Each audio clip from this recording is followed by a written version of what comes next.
With this first reading of that Abraham story, I often think to myself, what kind of God did our Jewish ancestors believe in? Can you imagine allowing a mere mortal, even a special one like Abraham, to talk God down from his original plan? How could this puny human attempt to change God's mind about destroying Sodom and Gomorrah? Do you think that our Jewish ancestors were actually chuckling when they told this story? I do, I think so. It's charming, isn't it? A conversation between God and Abraham. It's even humorous in spots. A human being doing deal-making with the Almighty over the fate of humans caught in the most sinful cities on the planet. But actually, weren't they really telling the story all about their wonderful and merciful God, as they show us God and Abraham acting like merchant and customer, haggling in a market over the price of something so very precious? Will you take 50? How about 45? Suppose 30. How about 10? And if God is the one whose merchandise is being haggled over, here's the big question. Why does God then let Abraham win the bargaining at such a low amount? Now, some of you may know this, but I used to negotiate contracts for both the state and the city of New York. I'm going to share a little trade secret with you about negotiations. And this works every single time. It is the number one rule of negotiations. So here it comes. This works whether you're negotiating $1 million contract or you're negotiating who's taking out the garbage tonight. This works all the time. Here it comes. The one who appears to care the most loses the negotiation. Do you know what the second rule is? There is no second rule. That's it. So maybe God loses the bargaining because the humans of Sodom and Gomorrah, sinful as they were, are even more of a concern to God than they were to Abraham. God seems to want to lose these negotiations. God is ready and willing to give in to Abraham's haggling. So I think our ancestors not only chuckled as they told this story, but their jaws must have dropped in awe when they heard it for the first time.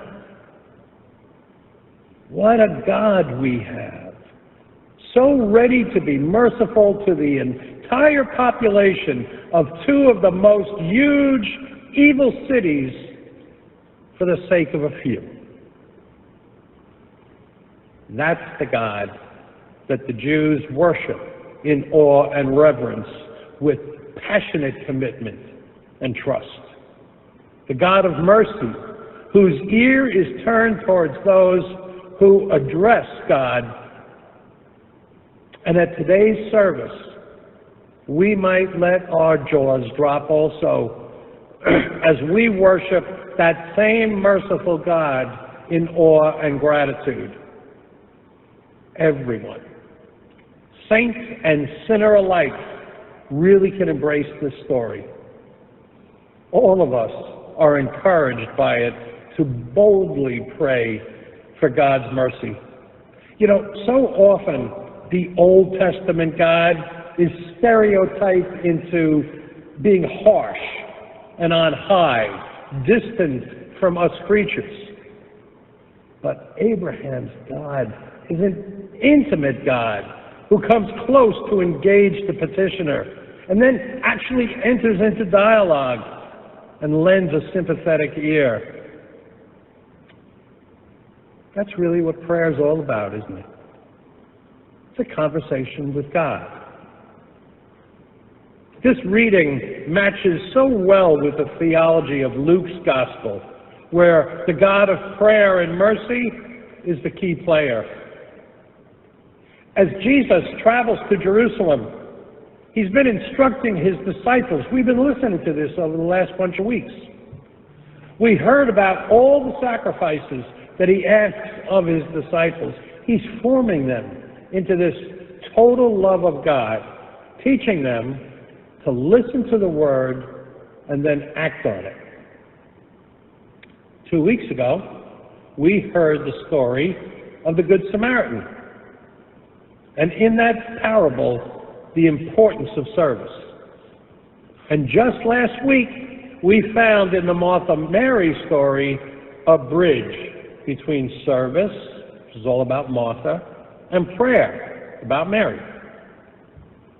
This week, we're going to cross that bridge and focus on the importance of prayer. If Abraham could pray even for Sodom and Gomorrah, is there anything or any land, any people, any religion that we should give up on? Who are we to draw the final line of judgment when God himself is so pliable and patient? Like Abraham, Luke's parable of the persistent friend encourages our perseverance. It dares us, gives us great confidence in our prayer. So keep knocking on the Father's door, everybody. Even if initially there seems to be no response, or if we feel like we're being ignored, because we learn from Jesus that we have to be regular in our prayer, in our conversations with God, because that acknowledges our dependence on our Father, our Abba, our Dad. And Jesus, as always, gives us the perfect prayer.